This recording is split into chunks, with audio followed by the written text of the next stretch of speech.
Another thing, there's been a lot of talk about how the Democrats have voted for, and even the Republicans have found religion and they've voted for all this wonderful lobby reform. Guess what? It isn't happening. They've decided, they just issued a whole new set of rules for the Democratic and Republican national conventions. And they are saying that the lobby reforms that were intended to reduce the role of lobbyists and reduce the amount of money that comes to members, they've decided none of that's going to count for the conventions. They decided that that while a formal dinner by lobbyists for one member is still lobbying, but if it's to help honor 2 or more members, it's not. So a state delegation can be honored in Minneapolis or in Denver and by lobbyists, and it's kosher. The other part is they're saying that the only time that lobbying will be considered illegal or not authorized is when the conventions are in session.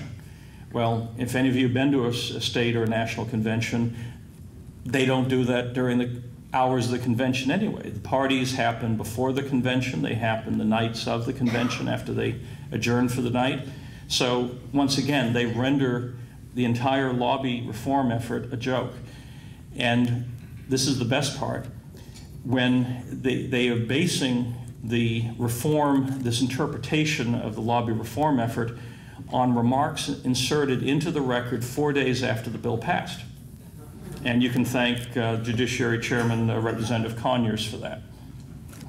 So if we're dealing with these kinds of fantasy worlds up there, what's going to happen? I mean, you're hoping someone will step forward and do something about it. The problem is, as long as both parties and all these members benefit from this game, it's going to keep happening.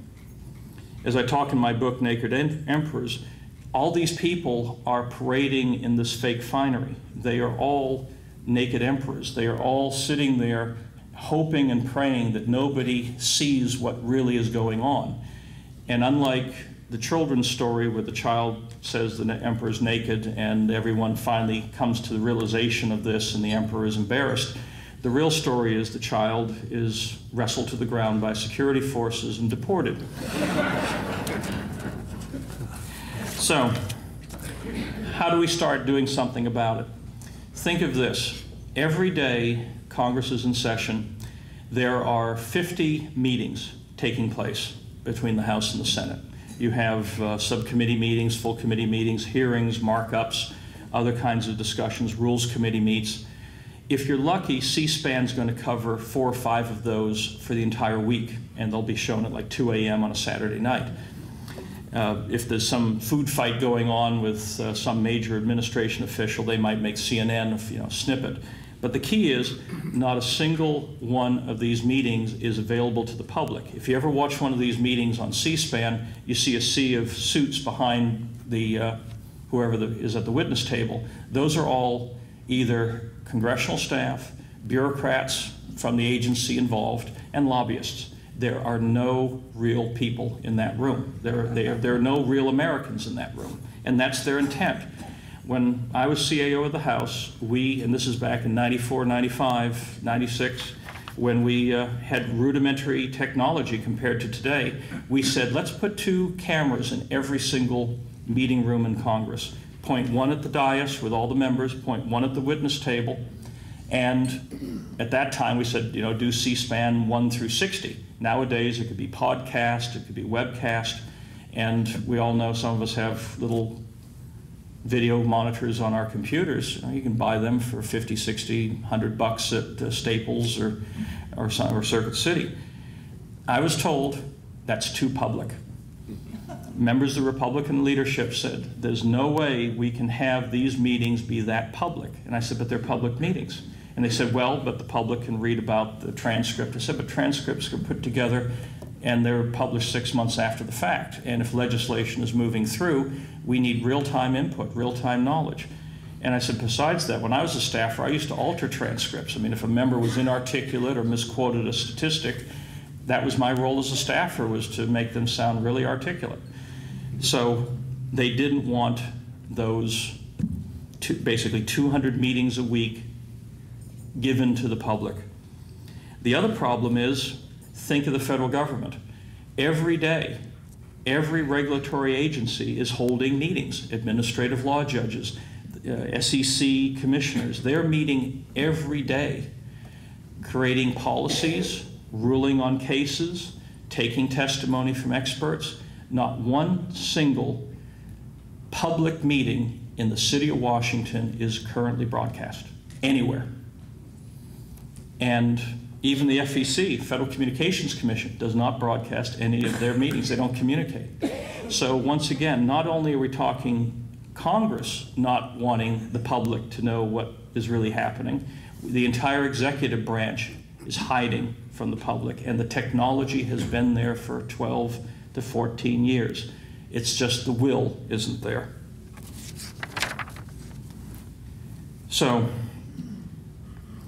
the other issue then is what else can be done?